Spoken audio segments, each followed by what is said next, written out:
আসসালামু আলাইকুম বন্ধুরা, আশা করি আপনারা ভালো আছেন। আমি আপনার সাথে এখন শেয়ার করব স্বনির্ভর সংস্থা এনজিওর একটি নিয়োগ বিজ্ঞপ্তি। তো ছোট্ট একটি রিকোয়েস্ট, সকল চাকরি নিয়োগ সবার আগে পেতে আমাদের চ্যানেলটি সাবস্ক্রাইব করে দিবেন, আর ফেসবুক থেকে যারা দেখছেন পেজটি ফলো করে দিবেন। তো আপনি স্ক্রিনে দেখতেই পাচ্ছেন নিয়োগ বিজ্ঞপ্তিটি। স্বনির্ভর সমাজ কল্যাণ সংস্থা, এখানে বেশ কিছু জনবল নিয়োগ করা হবে। প্রথম পদটি হলো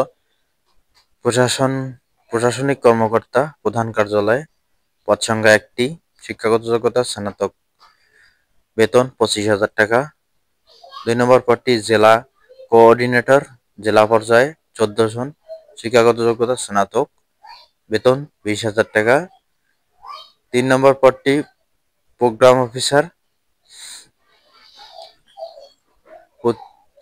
প্রতি উপজেলা বা থানায় 1 জন, পদ সংখ্যা 200 জন, শিক্ষাগত যোগ্যতা এইচএসসি পাস, বেতন 16,000 টাকা।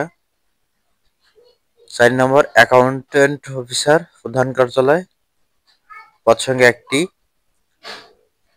শিক্ষাগত যোগ্যতা গ্রাজুয়েট, বেতন 20,000 টাকা। এখন আসি আবেদন প্রক্রিয়া নিয়ে।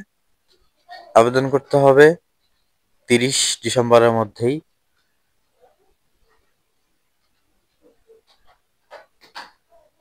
হোয়াটসঅ্যাপ জিমেইলে অথবা ডাকযোগে আবেদন সম্পন্ন করতে হবে। জিমেইল ঠিকানা এখানে দিয়ে দিয়েছে, জিমেইল এবং হোয়াটসঅ্যাপের ঠিকানা। ডাকযোগের ঠিকানা মানব সম্পদ বিভাগ, স্বনির্ভর সমাজ কল্যাণ সংস্থা, শাহজালাল প্লাজা, বাড়ি নম্বর 1282, লিফট নম্বর 3, আল হেলাল হসপিটালের উল্টা পাশে, সেনপর্বতা, কাজীপাড়া, মিরপুর 10, ঢাকা 1216। উক্ত ঠিকানায় ডাকযোগে আবেদনটি সম্পন্ন করতে পারবেন। তো যারা আগ্রহী প্রার্থী তারা আবেদন সম্পন্ন করবেন। সবাইকে সালাম, আসসালামু আলাইকুম।